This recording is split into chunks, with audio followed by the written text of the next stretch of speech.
I ultimately made my childhood abuser die alone, penniless, and forgotten by everyone who ever mattered to him.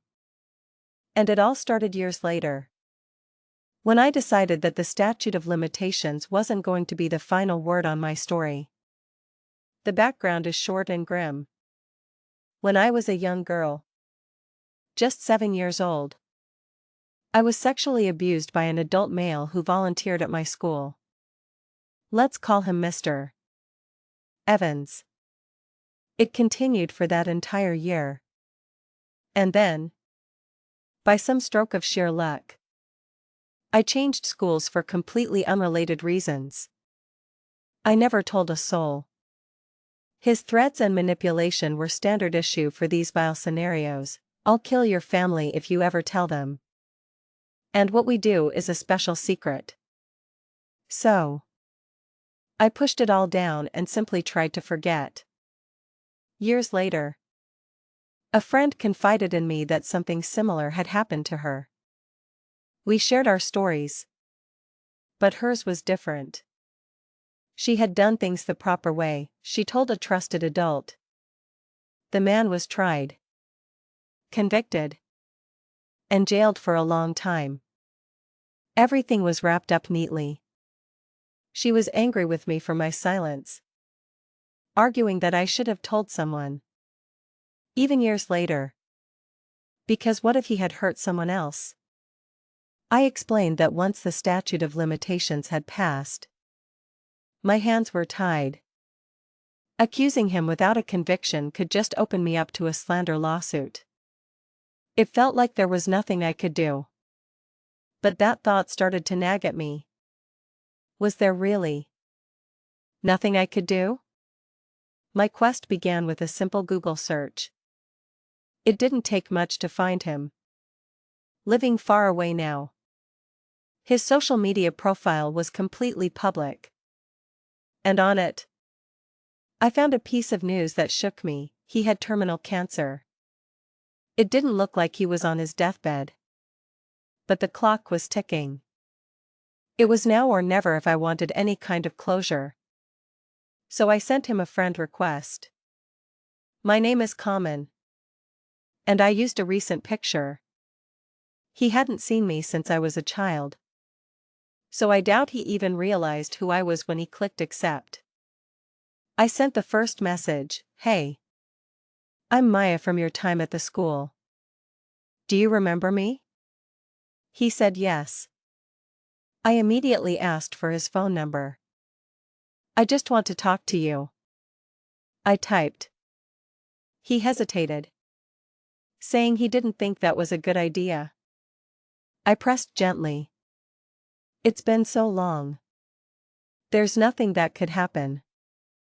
I'm not mad. Just sad more than anything. And I just want to talk. Now that I'm older, I want to understand." He believed me and gave me his number. He believed her, handing over the very tool she would use to dismantle his life. He was completely unaware that this simple act of trust, born from his own arrogance, would lead to his own downfall. He said he would set up a time for us to talk, which only gave me more time to prepare. About a week later, my phone rang. I answered, my body shaking with an adrenaline I hadn't felt in years. The voice on the other end was not the one from my nightmares. He sounded old and sick. The intimidating monster was gone, replaced by a frail man. "What do you want?" he asked. "Why talk to me after so long?"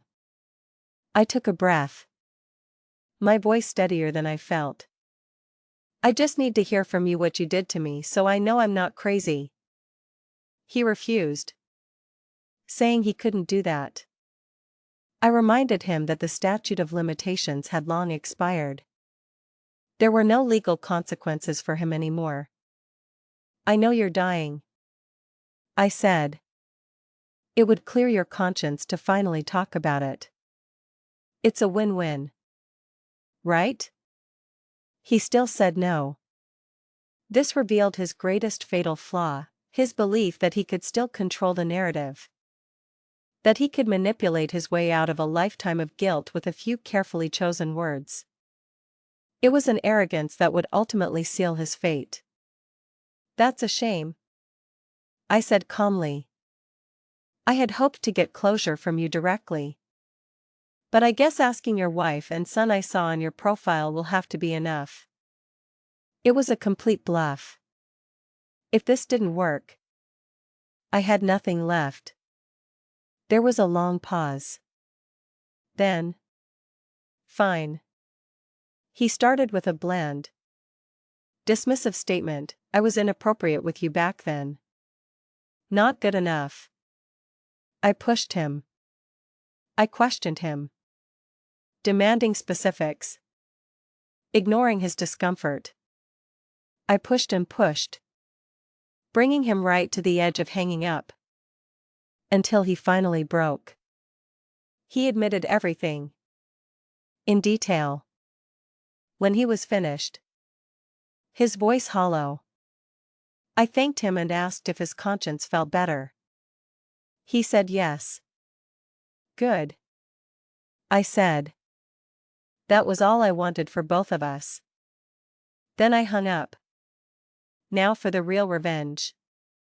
I had recorded the entire call.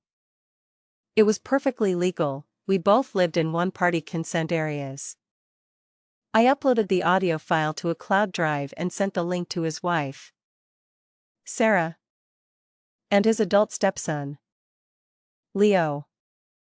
My message was simple and devastatingly polite. I explained I'd found them through his social media. And since he was nearing the end, I thought they might appreciate knowing some of the memories he shared with me from his time volunteering at my school. His wife never replied. But 3 months later, a message from Leo landed in my inbox. It was glorious. He confessed he'd never liked Mr. Evans from the moment his mom brought him home. He'd always felt something was off about the man. And now he finally knew what it was. He apologized for what Evans had done to me, even though they hadn't even known him back then. Then came the real payoff. He told me that his mom, Sarah, had listened to the recording. And afterward, she had left him while he was dying of cancer. Leo explained that his mother, and his own children were the only family Evans had. They had all completely severed ties with him. And just like that, the life he had built on a foundation of secrets came crashing down. In leaving him, Sarah didn't just take her money and her family. She took away his final shield against the consequences of his past, leaving him utterly exposed to the bleak and lonely end he had earned. It turned out, Sarah had never actually married him. When she left, she took all the money, it had always been hers, as his illness had kept him from working. And with her went his private health insurance. He had nothing left. I thanked Leo for the update and asked for one last favor, to tell me when it was over. He happily agreed. A few months later, the message came. Mr. Evans had died alone in a state hospital. There would be no obituary. Leo had him cremated and planned to simply scatter the ashes. As one commenter later noted, there would be no plot. No lasting proof that this man ever existed. The commenter went on to say, I honestly can't think of something worse than to just be forgotten by anyone who ever cared about you. Leo told me that in his final months, Evans had sent a constant barrage of letters, calls, and texts to both him and his mother.